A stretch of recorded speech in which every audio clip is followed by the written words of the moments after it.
తత్ వ్యతీతస్య తే ధర్మాత్ కామవృత్తస్య వానర భ్రాతృభార్యాభిమర్ష్యేస్మిన్ దండోయం ప్రతిపాదితః.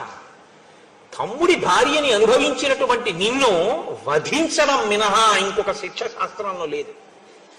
ఓన్లే ఏదో చేసి విడిచిపెడదాం, ఓ అంగవైకల్యం చేద్దాం, ఓ కాలు తీసేద్దాం, ఓ చేయి తీసేద్దాం అంటే కుదరదు. శాస్త్రంలో ఇటువంటి తప్పు చేసిన వాడు ఇక శరీరంతో ఉండకూడదు. కాబట్టి అతన్ని మృత్యు మార్గమునకు పంపించవలసి ఉంటుంది, మృత్యువునకు ఎరగా పంపించవలసి ఉంటుంది. కాబట్టి నేను నిన్ను చంపేశాను బాణం వేసి. సుగ్రీవేణ చమే సఖ్యం లక్ష్మణేన యథా తథా. సుగ్రీవుడితో స్నేహం చేశావు, సుగ్రీవుడితో స్నేహం చేశావు అంటున్నావు. సుగ్రీవుడితో నా స్నేహం లక్ష్మణుడితో స్నేహం ఎటువంటిదో అటువంటిది. లక్ష్మణుడు ధర్మాత్ముడు, అందుకని నా వెంట ఉంటాడు. సుగ్రీవుడు ధర్మాత్ముడు, నా వెంట ఉండడానికి అంగీకరించాను. ఇప్పుడు సుగ్రీవుడు నా తమ్ముడి స్థానం పొందాడు. నీ తమ్ముడైనా నువ్వు సుగ్రీవుణ్ణి తమ్ముడి స్థానంలో ఉంచుకుని నేను ఇచ్చిన మర్యాదను ఇవ్వలేకపోయావు. కాబట్టి అన్నగా చచ్చిపోయావు అంతే. ఈ మాట విని ఎంత ఏడవాలండి వాలి. ఆయన మాట్లాడితే రామచంద్రమూర్తి మాట్లాడడం అంటే అంత స్పష్టంగా ఉంటుంది. కాబట్టి దార రాజ్య నిమిత్తంచ నిశ్రేయస కరస్సమే, నేను ప్రతిజ్ఞ చేశాను, ఆయన రాజ్యాన్ని ఆయన భార్యని ఆయనకి ఇప్పిస్తాను అని నేను ప్రతిజ్ఞ చేశాను. కాబట్టి ఇప్పుడు నువ్వు మరణిస్తే సుగ్రీవుడి భార్య సుగ్రీవుడికి దక్కుతుంది, ధార్మికం అవుతుంది. నీవు మరణించిన తరువాత రాజ్యము కూడా సుగ్రీవుడికి వెళ్ళిపోతుంది. నీవు బ్రతికుండగా సుగ్రీవుడు నీ పాదముల మీద పడి ప్రార్థన చేసినప్పుడు నువ్వు సరిగా ప్రవర్తించి ఉంటే నేను జోక్యం చేసుకోవలసిన అవసరం ఉండేది కాదు. నేను నిన్ను చంపడం నువ్వు తెచ్చుకున్నటువంటి పరిస్థితి తప్ప నేను నిన్ను వెతికి చంపవలసిన అవసరం నాకు లేదు. ధర్మాన్ని నిలబెట్టడానికి నిన్ను చంపడం వినా మార్గం లేని స్థితిని నువ్వు కల్పించుకున్నావు. వాలి పరిస్థితిని ఎవరూ కల్పించుకోకూడదు.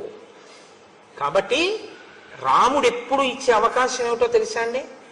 తెలిసో తెలియకో చేసేసిన తప్పులకి రాముడు ఏమండరు. రామా, ఎన్ని తప్పులు చేశానో తండ్రి, నా తప్పైపోయింది, నన్ను మన్నించని త్రికరణ శుద్ధిగా రామపాదముల మీద పడిపోతే ఆ పాపములన్నిటినీ మన్నించేస్తాడు రామచంద్రమూర్తి. ఆయన దయాగుణం కలిగినటువంటి వాడు రాముడు. కాబట్టి నీవు అలా ప్రవర్తించలేదు, అందుకని నిన్ను చంపవలసినటువంటి పరిస్థితి వచ్చింది. ప్రతిజ్ఞాచమయా దత్త తదా వానర సన్నిధౌ ప్రతిజ్ఞాచ కథం శక్య మద్విదేనావ వివేక్షితం. నేనొకసారి ఆ వానరుల ముందు ప్రతిజ్ఞ చేశాను. సుగ్రీవుడితో స్నేహం చేసుకున్నప్పుడు వాలిని వధిస్తాను అన్నాను. రామో దీర్ణాభిభాషతే, నాకు రెండు మాటలు తెలియవు. కాబట్టి ప్రతిజ్ఞాచమయా దత్త తదా వానర సన్నిధౌ, నేను వానరుల సన్నిధిలో ఏ ప్రతిజ్ఞ చేశానో అది నెరవేర్చుకోవాలి. కాబట్టి నిన్ను చంపడం వినా నాకు మార్గం లేదు. అందుకని నీ మీద బాణం వేశాను, వేసి నిన్ను చంపాను. ఇప్పుడు నీ పరిస్థితి ఏమిటి అని అడుగుతావేమో. రాజభిధృత దండాస్తు కృత్వా పాపాని మానవాః నిర్మలాః స్వర్గమాయాంతి సంతః సుకృతినో యథా. సత్పురుషుడైనటువంటి వాడు జీవితంలో ఏ పాపం చెయ్యనటువంటి వాడు స్వర్గాన్ని ఎలా పొందుతాడో, నువ్వు చేసిన మహాపాపానికి నా చేత దండన పొందేశావు కాబట్టి, రాజదండన పొందేశావు కాబట్టి నీ పాపం అక్కడతో పోయింది. ఇంకా పోయింది కాబట్టి ఇప్పుడు నువ్వు స్వర్గానికి వెళ్ళిపోతావు. ఇప్పుడు నేను నీకు ఉపకారం చేశానా అపకారం చేశానా? అయితే ఎన్ని కోట్ల జన్మలు నువ్వు ఈ పాప ఫలితాన్ని అనుభవించి ఉండేవాడివో. నేను తీసేశాను నా పాపాన్ని రాజదండంతో. నా బాణం వల్ల నీకు ఆ పాపం పోయింది. కాబట్టి ఇప్పుడు నువ్వు స్వర్గానికి వెడుతున్నావు. ఎలా వెడుతున్నావో తెలుసా? పరమ సాధు పురుషుడు, పరమ భక్తి తత్పరుడు ఎలా వెడతాడో అలా వెడతావు. నువ్వేమన్నావు? నువ్వు పరాన్ముఖుడిగా ఉండగా ఎవరితోనో యుద్ధం చేస్తున్నప్పుడు నేను చాటు నుంచి నీ మీద బాణం వేశాను, అది తప్పని నువ్వు అన్నావు. ఇప్పుడు నేను నీకు ఆ ధర్మం చెప్తాను విను. నమే తత్ర మనస్తాపో నమన్యుర్హరి యూధప వాగురాభిశ్చ పాశైశ్చ కోటైశ్చ వివిధైర్నరాహ. మనుష్యులు వేరు, జంతువులు వేరు. మనుష్యుడు మనుష్యుడితో యుద్ధం చేసేటప్పుడు ఉండే ధర్మం వేరు, మనుష్యుడు జంతువుని వేటాడేటప్పుడు ఉండే ధర్మం వేరు. జంతువుతో చేసేది యుద్ధం అనరు, వేట అంటారు. జంతువుని వేటాడతారు, మనిషిని వేటాడరు, మనిషితో యుద్ధం చేస్తారు. అందుకే మనిషిని వేటాడరు కనుక మనిషి వెన్ను చూపిస్తే ఊరుకుంటారు, మనిషి ఆయుధం కింద పడిపోతే చంపరు. మనిషి నిద్రపోతుంటే చంపరు, మనిషి పరాకుగా ఉంటే చంపరు, మనిషి అన్నం తింటూ ఉంటే చంపరు, మనిషి భార్యతో కలిసి సుఖభోగంలో ఉంటే చంపరు. అది జంతువు నిద్రపోతున్నా చంపేస్తారు, జంతువు పరాకుగా ఉన్నా చంపేస్తారు, జంతువు పరిగెడుతున్నా బాణం వేసి చంపుతారు. ఎందుకంటే జంతువుని చంపేటప్పుడు వేట, మనిషిని చంపేటప్పుడు యుద్ధం. యుద్ధానికి ధర్మం వేరు, వేటకి ధర్మం వేరు. అందుకే మనిషిని పట్టి చంపేటప్పుడు వల వేసి పట్టుకోరు, పాశం వేసి లాగి చంపకూడదు, కపటంతో చంపకూడదు. జంతువుని చంపేటప్పుడు వల వేసి పట్టుకోవచ్చు, పాశం వేసి పట్టుకోవచ్చు, కపటంతో పట్టుకోవచ్చు, నిద్రపోతున్నప్పుడు పట్టుకోవచ్చు, నిద్ర లేచి ఉండగా పట్టుకోవచ్చు, మేత మేస్తుండగా కొట్టచ్చు, పారిపోతున్నప్పుడు కొట్టచ్చు, నిలబడినప్పుడు కొట్టచ్చు, పడుకున్నప్పుడు కొట్టచ్చు. ఏం చేస్తున్నా సరే వేటాడాలనుకున్నటువంటి రాజు జంతువుని కొట్టేటప్పుడు ఇలాగే కొట్టాలన్న నియమం ఏమీ లేదు. కాబట్టి చాటున మాటు వేసి బాణాన్ని వేస్తారు. దశరథ మహారాజు గారు వేయిలా శబ్దభేరి విద్యతో తెల్లవారగట్ట నీరు తాగుతుంటే ఏనుగు వచ్చిందనుకుని బాణం వేయలేదు, మరి చాటు నుంచి వేయలేదా? వేటాడేవాడు ఎప్పుడు సింహానికి ఎదురుగుండా వెళ్ళి వేటాడడానికి ఏం కూర్చోడు, ఏ పొగమాటనో కూర్చుని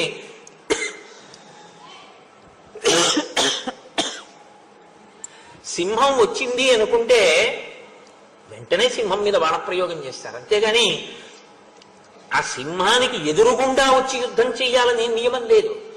వేట అన్న పదానికి అర్థం ఏమిటంటే జంతువుని మనిషి కొట్టేటప్పుడు వేట, మనిషి మనిషిని కొట్టేటప్పుడు యుద్ధ ధర్మం. నువ్వెవరు? వానరుడివి. నేనెవరు? నరుణ్ణి. నువ్వు జంతువు, నేను నరుడు. జంతువుని కొట్టేటప్పుడు మనుష్య ధర్మం పాటించమని నువ్వెవరు నాకు చెప్పడానికి ధర్మం? జంతువుని కొట్టేటప్పుడు వేట ధర్మం. నా ఇష్టం, ఎదురుగుండా నిలబడి కొడతా, పక్క నుంచి కొడతా, వెనక నుంచి కొడతా, పారిపోతుంటే కొడతా, వలేసి కొడతా, పాశం వేసి కొడతా, నిద్రపోతున్నా కొట్టేస్తా. ఎందుకు కొట్టేస్తానంటే నువ్వు జంతు శరీరంలో ఉన్నావు, నేను మనుష్య శరీరంలో ఉన్నా. ఇక్కడ యుద్ధ ధర్మం వర్తించదు.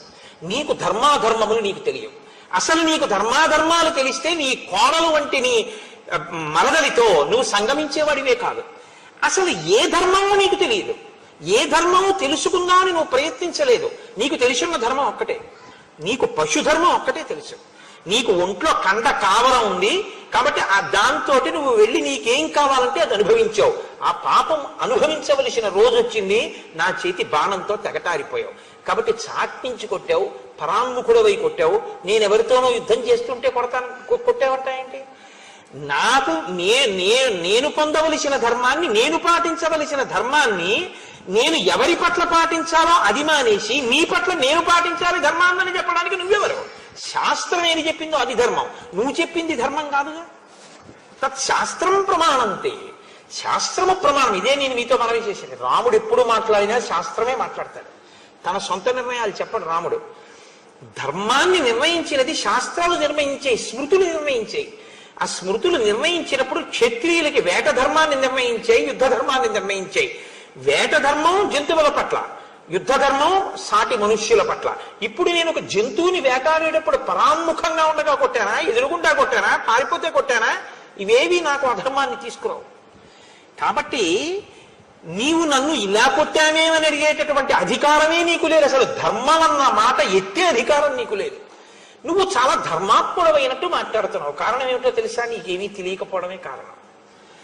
ఏవముక్తస్తు రామేణ వాలి ప్రవ్యధితో భృజం నదోషం రాఘవే దధ్యౌ ధర్మేధిగత నిశ్చయ ప్రత్యుమాచతో రామం ప్రాంజలిర్వానరీశ్వర.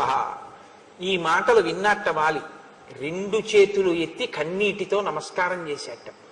అయ్యా, నేను ఎంత తప్పు మాట్లాడానో నాకు అర్థమైంది. రామా, మీరు ధర్మమూర్తి, రాశీభూతమైనటువంటి ధర్మం. ఇది తెలియక నేను ధర్మాత్ముడనుకుని మీరు తప్పు చేశారనుకుని నా నోటికొచ్చినట్టు వదరాను. అయినా మీరు మహానుభావుడు కాబట్టే మీరు ఒక మాట అన్నారు, నీ మీద నాకు కోపము లేదు, నువ్వు చచ్చిపోయావని నాకు బాధ లేదు, నా కర్తవ్యం పూర్తయింది అన్నారు. నేను ఇన్ని మాటలన్నా మీరు నా మీద ఎందుకు ఖేదపడలేదంటే అజ్ఞాని, ఏమీ తెలియని వాడు. వాడికి ఏ ధర్మం తెలిసని వాడు సరిగ్గా మాట్లాడతాడు, వాడికి ఏం తెలియదు. ఏమీ తెలియని వాడు మాట్లాడితే దానికి నేను చింతిస్తే నా స్థాయి తగ్గుతుంది. కాబట్టి వాడికి ఏమీ తెలియని వాడు మాట్లాడితే దానికి బాధ ఏమిటి? అందుకని మీరు బాధపడలేదని కూడా చెప్పారు. మీరు ఎంతటి ధర్మాత్మలో నాకు ఇప్పుడు అర్థమైంది. కాబట్టి అంజలి ఘటించి మీకు నమస్కరిస్తున్నానని ఒక్కసారి రామచంద్రమూర్తికి సాంజలి బంధకంగా నమస్కరించి ఆయన ధర్మాన్నంతటినీ శ్లాఘించారు. అది రామానుగ్రహం అంటే. కాబట్టి ఇప్పుడు ఎంతో సంతోషించారు. అని తత్రాపి కలు మే దోషం కర్తుం నర్హసి రాఘవ. రాఘవ, నన్ను క్షమించండి. నేను ఇలా పరిధి దాటి మాట్లాడినందుకు మీరు నన్ను క్షమిస్తే నా పాపాలన్నీ ఇక్కడితో సమసిపోతాయి. నేను సంతోషంగా ఊర్ధ్వలోకాలకు వెళ్ళిపోతాను అని నత్వాత్మానం అహం శోచే నతారాం నచ బాంధవాన్ యథా పుత్రం గుణశ్రేష్టం అంగదం కనకాంగదం. ఇంకా ధనేష దారేష పుత్రేష ఉంటుంది కదండి. ధనేష దారేష గెలిచాడు రామదర్శనంతో, పుత్రేషం ఉండిపోయింది. నాకిప్పుడు తార గురించి బెంగలేదు, ఈ భూమి గురించి బెంగలేదు, అంటే రాజ్యం గురించి. అంగదం కనకాంగదం, బంగారు కేయూరములు పెట్టుకు తిరగడం అంటే ఇష్టమైనటువంటి నా కొడుకు చిన్నవాడున్నాడే, వాడికి ఏమీ తెలియదు పాపం ఇంకా ప్రవర్తన. రేపు సుగ్రీవుడు రాజవుతాడు, ఎలా ప్రవర్తిస్తాడో తెలియక ఆ సుగ్రీవుని యొక్క శత్రువులతో కలిసి తిరిగితే సుగ్రీవుడికి కోపం వస్తుంది. కాబట్టి మీరు నా తమ్ముడైనటువంటి సుగ్రీవుణ్ణి ఎలా రక్షించి కాపాడి హత్తుకుని మీ పక్కన పెట్టుకున్నారో అలాగే నా కొడుకైనటువంటి అంగదుణ్ణి మీ ఛత్రఛాయల్లో మీ నీడలో కాపాడి పెద్ద చేయండి రామా, ఇంకా నాకు అంతకన్నా ఏం అక్కర్లేదన్న. తప్పకుండా నేను నీ కొడుకుని అలాగే కాపాడతాను అని మాటిచ్చారు. మాటిచ్చిన తరువాత మళ్ళీ ఇంకొక మారు క్షమార్పణ చెప్పాడు. శరాభితప్తేన విచేతసా మయా ప్రదూషితస్త్వం యదజానతా ప్రభో ఇదం మహేంద్రోపమభిమ విక్రమ ప్రసాదితస్త్వం క్షమమే నరేశ్వర. ఇక్కడతో మూడో మాట అయింది సత్యం. ఆయన అన్నాడు, మహానుభావ, నీవు ఇంద్రుని కూడా నిగ్రహించగలిగినటువంటి గొప్ప బలశాలివి, మహేంద్రుడి వంటి శక్తి సంపన్నుడవు. అటువంటి నువ్వు నా ఎదురుగుండా ధనుర్బాణములతో నిలబడితే తెలియక నేను మాట్లాడిన మాటలు, నేను చేసినటువంటి అపరాధములు, నా పాప కర్మలు అన్నీ కూడా క్షమించి నన్ను కాపాడు, నా అనాచారమును మన్నించు అని నమస్కారం చేశాడు. నమస్కారం చేసి నేల పడిపోయాడు. నేల పడిపోయిన తరువాత ఆ తార పరుగు పరుగున అంతఃపురంలోంచి వస్తోంది.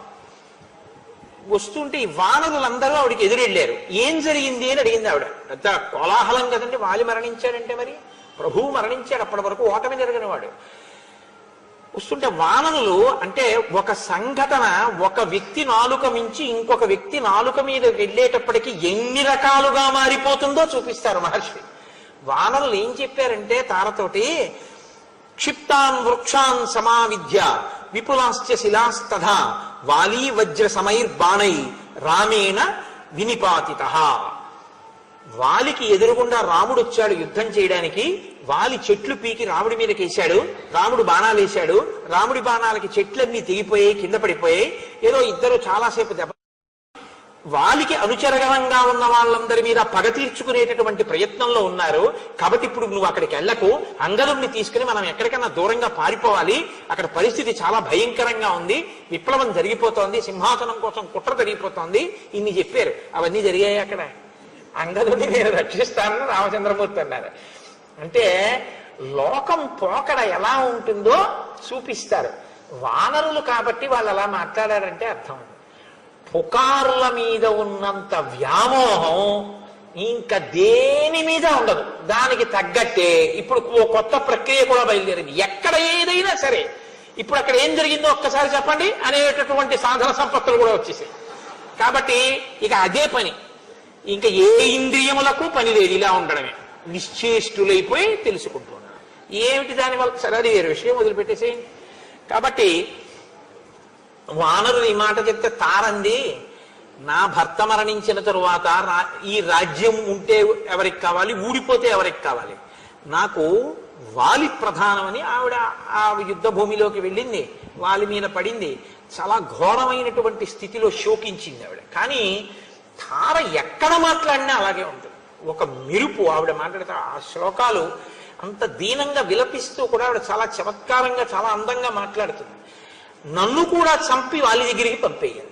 ఎందుకంటే వాలి స్వర్గానికి వెళ్ళిన తర్వాత అంతటి తేజోవంతుడు, అంతటి కీర్తివంతుడు స్వర్గానికి వచ్చాడని మురిషి అప్సరసలు వచ్చి కౌగిలించుకుంటారు. ఆయన నాకు మీ కౌగిలింత అక్కర్లేదు, నా భార్య తార కావాలంటాడు. నేను పక్కన లేకపోతే దిగులు చెందుతాడు, స్వర్గం రుచించదు, అందుకని నన్ను పంపేయండి. ఏ బాణంతో వాలిని చంపావో ఆ బాణంతోనే నన్ను చంపి. ఎందుకంటే ఆడదాన్ని చంపడమా అని ఆలోచిస్తున్నావేమో. భార్య భర్త శరీరములు వేరేమో కానీ వాళ్ళు శాస్త్రంలో ఒకటే. నీకు ధర్మం మీద నమ్మకం కదా, ఆ బాణంతోనే నన్ను చంపేస్తే, భార్యాభర్తలని కలిపి చంపేస్తే ఒకళ్ళనే చంపినట్టు అవుతుంది. పైగా లోకంలో దానాలన్నింటిలోకి శ్రేష్టమైన దానం ఏమిటో తెలుసా? భార్యాదానమే.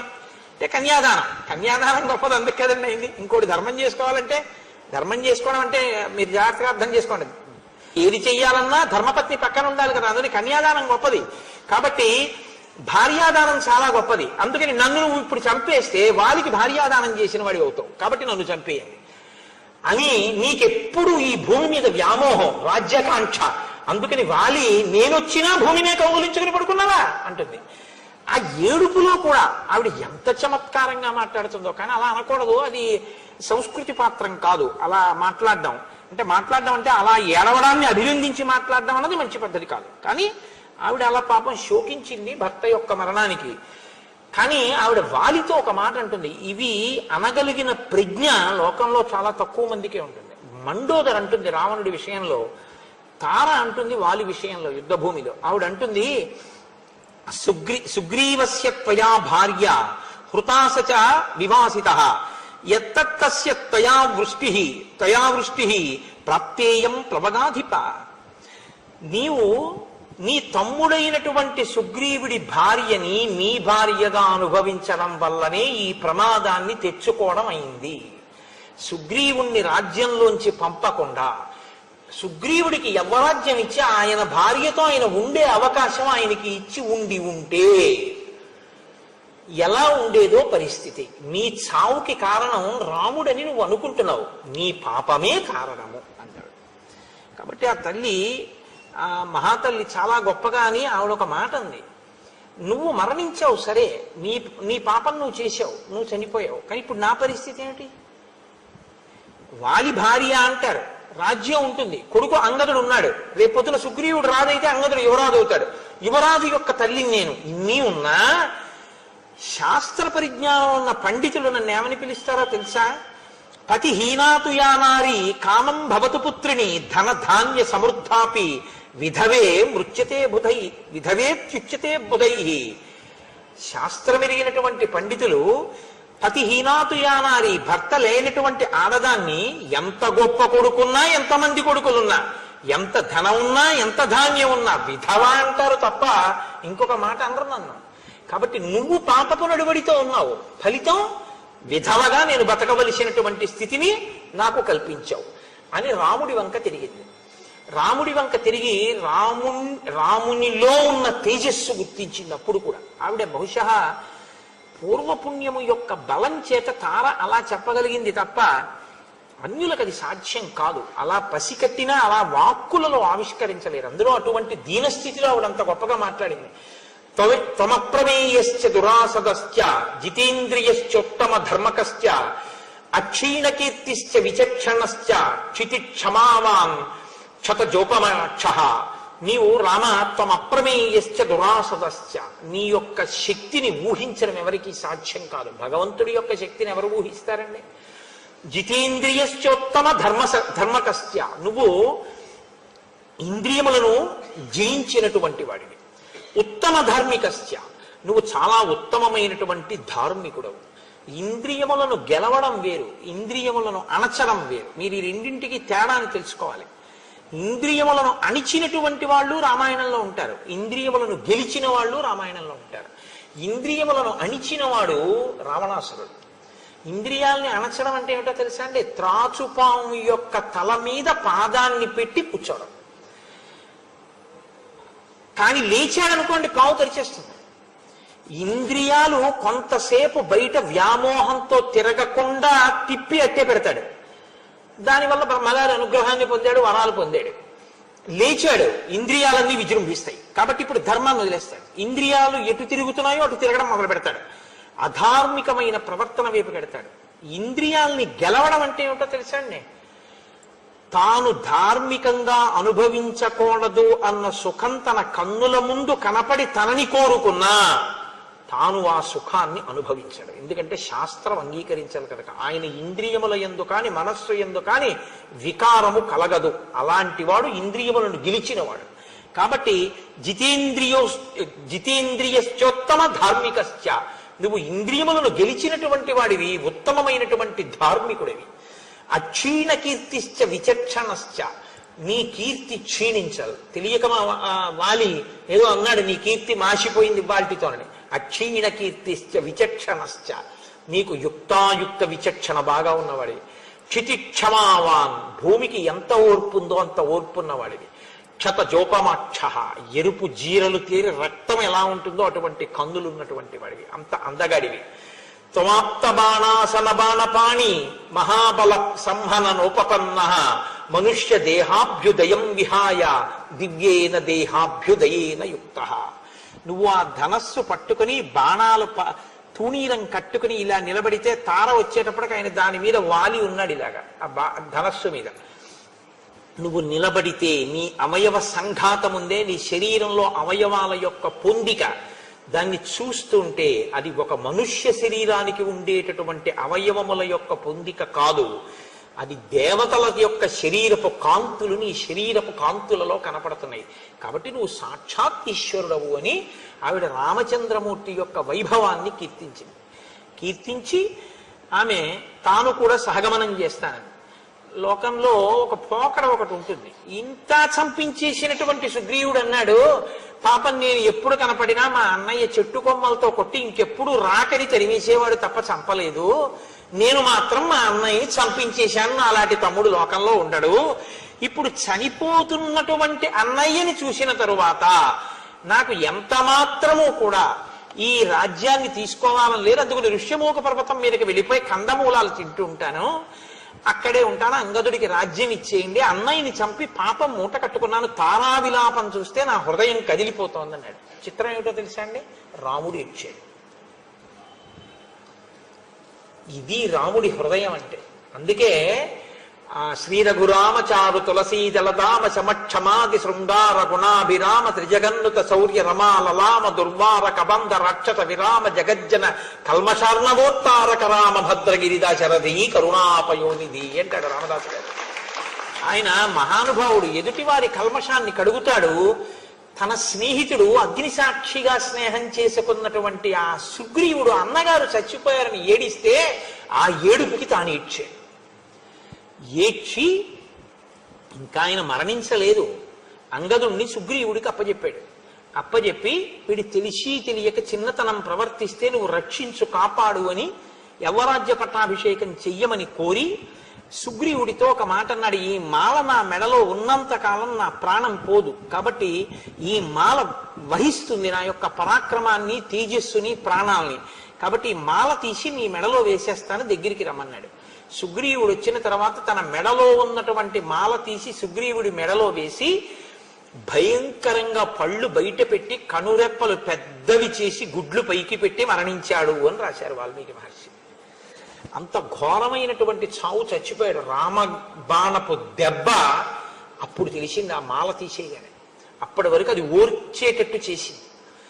మరణించాడు, ఏడ్చారు, లక్ష్మణమూర్తి ఆదేశించారు, వెళ్ళారు, ఒక పెద్ద శిబిక ఒకటి తీసుకొచ్చారు, అందులోకి ఈ పార్థివ శరీరాన్ని ఎక్కించారు. తారాదులు కూడా వెనకాతలు వెళ్ళారు. వాళ్ళ ఆచారం ప్రకారం రుద్రభూమిలో దాన్ని కట్టెల మీద పడుకోబెట్టి చందన కాష్టముల యందు పడుకోబెట్టి నీ పోసి సమంత్రకంగా అంగదుడు అగ్నికి ఆహుతి చేసేసాడు వాలి శరీరాన్ని. అక్కడతో వాలి నిహతుడైపోయాడు. కానీ ఇప్పుడు నేను అనుకుంటున్నాను, బహుశా వాలిని వధించడంలో రామచంద్రమూర్తి యొక్క ధర్మం విషయంలో మీకెవ్వరికీ అనుమానం లేని రీతిలోనే రామచంద్రమూర్తి చెప్పిన జవాబుని నేను మీకు కొంత చెప్పగలిగానేమో అని నేను అనుకుంటున్నాను. కాబట్టి ఎవరైనా తెలియక వాలిని రాముడు చాటు నుంచి కొట్టాడంటే రాముడి జవాబుని మీరు నేను కూడా చెప్పవలసి ఉంటుంది. ఎందుకంటే రాముడి కీర్తిని కాపాడడం, ధర్మం యొక్క కీర్తిని కాపాడడం. ఇప్పుడు ఇది పూర్తయిపోయిన తరువాత దానికి సంబంధించిన అంత్యేష్టి సంస్కారం అంతా పూర్తయిపోయింది. మీరు శ్రీరామాయణంలో తప్పకుండా గమనించవలసిన విషయం ఇది. ఎప్పుడైనా సరే, ఎంత నీచుడైనా సరే, ఒకసారి చచ్చిపోతే మాత్రం ఆ శరీరాన్ని అలా వదిలేడు రాముడు. నిజంగా రాముడు ఇంత పాపము నడువడి కలిగిన వాడు అవతారాయణ అనొచ్చు, అలా అనడు. అంత్యేష్టి చేయిస్తాడు. ఒక మనిషి చనిపోతే అంత్యేష్టి సంస్కారం చెయ్యడం ఎంత అవసరమో, ఎవరూ లేనటువంటి అనాథగా ఎవరైనా మరణిస్తే అటువంటి శరీరానికి అంత్యేష్టి సంస్కారం చేయడం ఎంత గొప్పదో. కలియుగంలో అశ్వమేధయాగం లేదు, అనాథ ప్రేత సంస్కారమే అశ్వమేధయాగం. కాబట్టి దాని గొప్పతనం ఏమిటో రామచంద్రమూర్తి 1కి 10 మార్లు రామాయణంలో నిరూపిస్తూ ఉంటారు. అందుకే ఆ వాలి యొక్క శరీరానికి కూడా అంత్యేష్టి సంస్కారం చేయించి మళ్ళీ ఆ ప్రశ్రవణ పర్వత శిఖరపు గుహ యందు కూర్చున్నాడు. హనుమదాదులు సుగ్రీవుడు వెళ్ళారు ఆయన దగ్గరికి. వెళ్ళి అన్నారు, భవత్ ప్రసాదాత్ సుగ్రీవ పితృపైతామహం మహత్ వానరాణాం సుదుష్ప్రాప్తం ప్రాప్తో రాజ్యమిదం ప్రభో భవతా సమనుజ్ఞాత ప్రవిశ్య నగరం శుభం సంవిధాస్యతి కార్యాణి సర్వాణి ససుహృజ్జన స్నాతోయం వివిధైర్గంధై ఔషధైశ్చ యథావిధి అర్చయిష్యతి రత్నైశ్చ మాల్యైశ్చ త్వాం విశేషతః ఇమాం గిరిగుహాం రమ్యాం అభిగంతు వితోర్హసి కురుష్వ స్వామి సంబంధం వానరాన్ సంప్రహర్షయన్. హనుమ సుగ్రీవుడు ఇతర వానర ప్రముఖుల్ని తీసుకుని ఆయన కూర్చున్నటువంటి పర్వత గుహ దగ్గరికి వెళ్ళి రాముడితో అన్నారు, వాలి వధ పూర్తయిపోయింది, ఇది తాత ముత్తాతల నుంచి సంక్రమిస్తున్నటువంటి వానర రాజ్యపు సింహాసనం కనుక ఇప్పుడు సుగ్రీవుణ్ణి ఆ పట్టాభిషేకం చేసి ఆ సింహాసనం మీద కూర్చోపెట్టాలి, అంగదుడికి యవ్వరాజ్యం ఇవ్వాలి. రామచంద్ర ప్రభో మీరు కూడా బయలుదేరి కిష్కింధానగరంలోకి వచ్చి అంతఃపురంలో ఈ పట్టాభిషేకాన్ని వైభవంగా జరిపించవలసింది అన్నారు. అంటే రామచంద్రమూర్తి అన్నారు, చతుర్దశ సమాహ సౌమ్య గ్రామం వా యదివాపురం న ప్రవేక్ష్యామి హనుమన్ పితృనిర్దేశపాలక. అది పట్టాభిషేకమే కావచ్చు, కానీ మా నాన్నగారు నన్ను 14 ఏళ్లు అరణ్యవాసం చేయమన్నారు. అందుకని నేను అది నగరమా జనపదమా, నేను దాని లోపలికి మాత్రం రాను, నేను ఊరు బయటే ఉంటాను, అరణ్యంలో నాకు ఈ పర్వత గుహ చాలు, నేను ఈ గుహలో ఉంటాను. కాబట్టి చక్కగా సంతోషంగా మీరు పట్టాభిషేకాన్ని పూర్తి చేసుకోండి అంటే సుగ్రీవుడు అయితే మనం వెంటనే సీతాన్వేషణం చేద్దాం అన్నాడు. ఆయన అన్నారు, కాదు, ఇది వర్షాకాలం కాబట్టి వర్షములు పడుతూ ఉంటాయి, ఇప్పుడు అన్వేషణం కూడా చాలా కష్టం, దారులు సరిగా ఉండవు, పైగా నువ్వు ఎంతో కాలంగా భార్యను విడిచిపెట్టి రాజ్యం లేక దీనుడవై తిరిగావు, ఇప్పుడే నీకు రాజ్యం వచ్చింది, భార్యా సుఖం కలిగింది, కాబట్టి నువ్వు సంతోషంగా ఈ వర్షాకాలం అయిపోయేంత వరకు భోగాన్ని అనుభవించు, తదనంతరం శరత్కాలం వచ్చిన తరువాత నువ్వు సీతాన్వేషణం చేద్దువుగానివి. ఇతరుల యొక్క సుఖాన్ని ఇతరుల యొక్క సౌకర్యాన్ని ముందు ఆలోచిస్తాడు రామచంద్రమూర్తి. ఆ వానలు పడితే ఆవిడకి వెళ్తాయి లేదు, వానరాలు అవతల సీతమ్మ ఏమైపోయిందో ఈయన పని అయిపోయింది కదా, అలా కాదులే వెళ్దాం పద బయలుదేరు, ఏం పర్వాలేదు, హనుమ వెళ్ళలేరా నువ్వు వెళ్ళలేవా అనరు. సంతోషంగా కొంతకాలం గడుపు, తర్వాత మనం బయలుదేరుదా ఉంటారు. ఇతరుల యొక్క సౌఖ్యాన్ని ఇతరుల యొక్క సుఖం గురించి ఆలోచించగలిగినటువంటి ప్రజ్ఞ, మనం ఆలోచించినట్టే జరగాలనేటటువంటి మౌఢ్యం వదిలిపోవాలంటే రామాయణం చదవాలి. ఎవరో మహానుభావుడు ఎక్కడన్నాడో కానీ, ఎక్కడంటే మంచి మాట మంచి మాటేగా, తనకు తాను సుఖపడితే తప్పు కాకున్నా 10 మందిని సుఖపెడితే ధన్యతవో నాన్న కదా. కాబట్టి కార్తికే సమనుప్రాప్తే త్వం రావణ వధేయత ఏషన సమయ సౌమ్య ప్రవిశ్వత్వం స్వమాలయం. ఈ వర్షాకాలం అయిపోయే వరకు నువ్వు హాయిగా అంతఃపురంలో సంతోషంగా భోగం అనుభవించు అని చెప్పి పంపించేశారు. పంపించేసి రామచంద్రమూర్తి ఒక పర్వత గుహలో ఉంటున్నారు.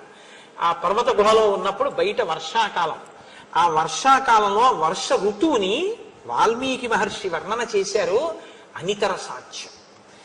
అసలు వాల్మీకి మహర్షి ఆ ఋతువుల్ని చూసినటువంటి తీరు, ఆ ప్రకృతి వైభవాన్ని వర్ణించినటువంటి తీరు అనన్య సామాన్యమైనటువంటి ప్రజ్ఞ.